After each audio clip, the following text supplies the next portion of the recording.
देखिए सत्ता का संग्राम सिर्फ अमरउजाला.com पर। मध्य प्रदेश सरकार में मंत्री और भारतीय जनता पार्टी के प्रत्याशी विश्वास सारंग इस वक्त मेरे साथ मौजूद हैं। प्रचार आप कर रहे हैं, जनसंपर्क आप कर रहे हैं, किन मुद्दों को, किन बातों को लेकर जनता के बीच में हैं? देखिए, नरेला में हमने विकास की अवधारणा को स्थापित किया है। प्लानिंग के तहत हमने विकास करवाया। सबसे पहले जो मूलभूत समस्याएं हैं उसको निदान किया। ये नरेला विधानसभा जहां पर पानी का कोई सोर्स नहीं था, मैंने एक एक घर में नर्मदा का जल पहुंचाया। ये सबसे पिछड़ा हुआ क्षेत्र था, रोड नहीं थी। जिस जगह पर हम विराजमान है, इससे लगी हुई जो रोड है, इसके बाहर, इसके आसपास संपूर्ण रोड मैंने बनवाई। ये नरेला एक ऐसा क्षेत्र था कि भोपाल का लो लाइन एरिया है। जो भी पानी, जरा सी ड्रिजलिंग भी होती थी तो नरेला में बाढ़ आती थी, और 2 बार मैंने ही बाढ़ में नाव चलाकर लोगों की जान बचाई।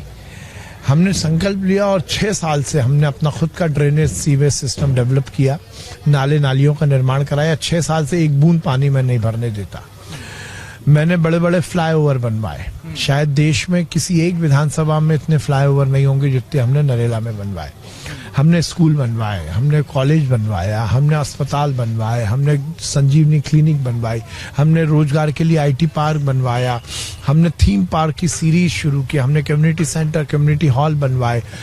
विकास के मामले में हमने ऑप्टिमम पर गए। मूलभूत सुविधा कि यदि जिनके घर में शौचालय नहीं है वो व्यवस्था की, तो फ्लाईओवर भी बनवाया।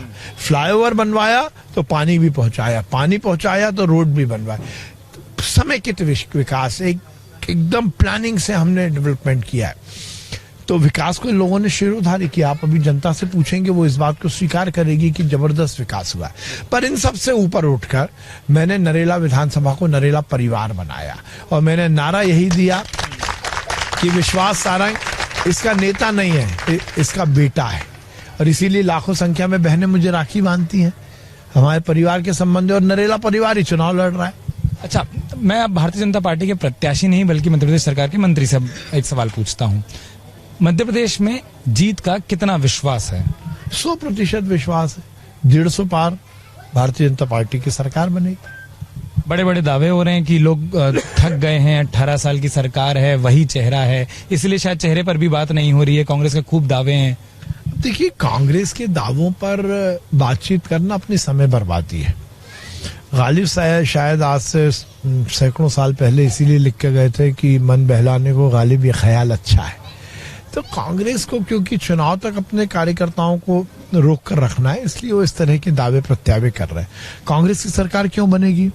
क्या मध्य प्रदेश की जनता करप्शन का, भ्रष्टाचार का सरकार चाहती है? कांग्रेस की सरकार क्यों बनेगी? क्या फिर से मध्य प्रदेश की जनता संबल योजना बंद करना चाहती है? कांग्रेस की सरकार क्या इसलिए बनेगी कि गरीबों के मुंह से निवाला छीनने के लिए कांग्रेस के नेताओं को मौका मिल जाए? क्या कांग्रेस की सरकार इसलिए जनता बनाना चाहेगी विकास के काम रुक जाए? क्या कांग्रेस की सरकार जनता इसलिए बनाना चाहेगी कि लाडली बहना योजना रुक जाए? क्योंकि उनका मंतव्य, उनका इतिहास है। वो जब 15 महीने में आए तो उन्होंने भ्रष्टाचार किया कमलनाथ जी ने, उन्होंने जनोपयोगी योजनाएं बंद कर दी, लाडली लक्ष्मी योजना बंद, मुख्यमंत्री कन्यादान योजना बंद, संबल योजना बंद, आदिवासियों को जो सरकार पैसा देती थी वो योजना बंद, बच्चों की स्कॉलरशिप बंद, बच्चों के लैपटॉप बंद, बच्चों की साइकिल बंद। तो कांग्रेस ने तो बंद की, विनाश की राजनीति की है। मध्य प्रदेश की जनता विकास की राजनीति चाहती है, विनाश की राजनीति नहीं चाहती। मध्य प्रदेश सरकार का, भारतीय जनता पार्टी का एक बड़ा चेहरा है आप, अलग अलग इलाकों में भी, और ऐसा नहीं पिछले 5 सालों में भी, और पिछले कई सालों से अलग अलग जगहों पर घूमे हैं। ये जो बात हो रही है कि वो रोटी पलटी जरूर जाती है, थकान हो गई है, लगातार देखे हैं, एक मौका, इस तरीके की जो बातें हैं, क्या आपको लगता है इन बातों की, क्योंकि मुद्दों पर तो आपने बात करी। देखिए, चुनाव और रोटी पलटने में कहीं कोई संबंध नहीं है। इस तरह के उदाहरण से न चुनाव होते हैं और न चुनाव के परिणाम आते हैं। और यदि पलटने वाली बात होती तो फिर तो हम तो 4 बार से आ ही रहे। आप इस देश में कोई पहली बार तो ऐसा हो नहीं रहा। 7 बार से हम लगातार गुजरात में सरकार बना रहे हैं। कम्युनिस्टों ने लगातार 10 बार बंगाल में चुनाव में सरकार बनाई थी। नवीन पटनायक जी लगातार सरकार बना रहे हैं। तो ये कहावतें तो हमको मन बहलाने के लिए होती हैं, फिर मैं यही कहूंगा। और भारतीय जनता पार्टी जिस प्रकार से विकास कर रही है वो जनता उसको शिरोधार्य कर रही है। एक चीज और, लोग कह रहे हैं इलेक्शन बड़ा अच्छा लड़ा जा रहा है और इतना अच्छा लड़ा जा रहा है कि आपके क्षेत्र से जो आपके खिलाफ विरोधी प्रत्याशी हैं उनके तबके से 14 निर्दलीय आ गए हैं और ये इलेक्शन भी बढ़िया अच्छा मैनेज हो जा रहा है।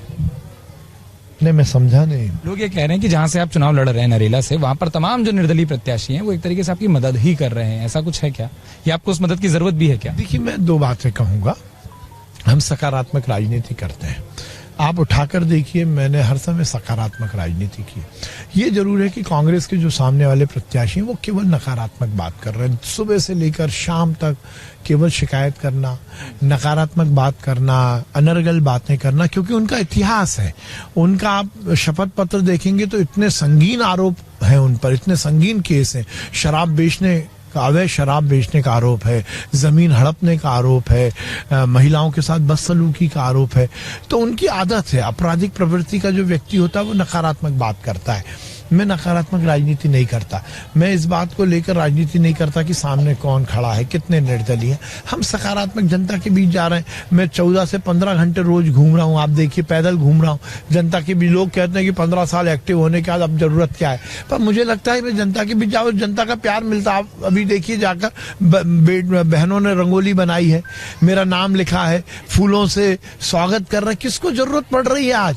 एक रंगोली बनाने में 2-2, 5-5 घंटे लगते हैं। तो ये जो प्यार है ना, ये प्यार ताकत देता है। इसमें नकारात्मक चीज दिमाग में नहीं आती। चलिए, आखिरी सवाल पूछता हूं, और जहां आपने खत्म किया वहीं पूछता हूं कि नकारात्मक बात दिमाग में और दिल में नहीं आती।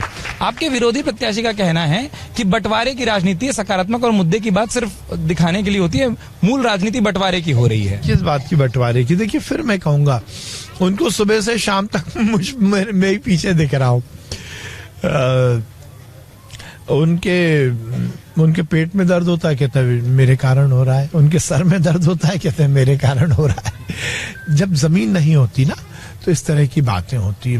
मैं तो कोई विघटन की बातें तो वो लोग कर रहे हैं, और सुबह से लेकर शाम तक केवल और केवल रुंटाई का खेल खेलना चाहते हैं। पर ये नरेला विधानसभा है, ये नरेला परिवार है, ये नरेला परिवार चुनाव लड़ रहा है।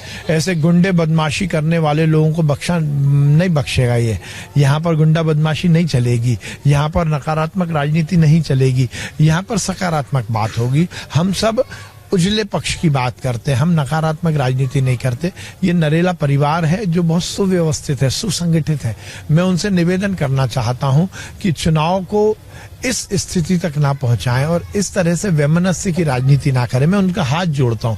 15-20 दिन का चुनाव है, चुनाव को चुनाव जैसा लगे, स्पोर्ट्समैन स्पीड से लड़े। बहुत बहुत शुक्रिया हमसे बात करने के लिए। मुझे लगता है एक अपील जिसका आप सहमत होंगे मुझसे, वो ये कि नरेला विधानसभा को मतदान के दिन 17 तारीख को बाहर निकलकर नंबर बनाना चाहिए। इतना मतदान हो, हर नागरिक बाहर आकर मतदान करे, खूब मतदान करे और मुद्दे और अपना पक्ष बखूबी विश्वास सारंग जी ने रखा है। साथ में कह रहे हैं कि बात सिर्फ नरेला की नहीं, मध्य प्रदेश की भी है। 150 पार की बात कही है। 3 तारीख को परिणाम आएंगे, जनता का जो फैसला होगा कोशिश होगी सबसे पहले बताने के लिए। बहुत बहुत शुक्रिया आपका। अमर उजाला अब आपके टीवी पर भी। अपने स्मार्ट टीवी पर YouTube पर सर्च करें अमर उजाला, चैनल सब्सक्राइब करें और देखें ताजा खबरें, वो भी HD क्वालिटी में। और हाँ, बेल आइकन दबाना ना भूलें ताकि हर खबर हो आपके घर। अमर उजाला, निष्पक्ष, निर्भीक, निरंतर।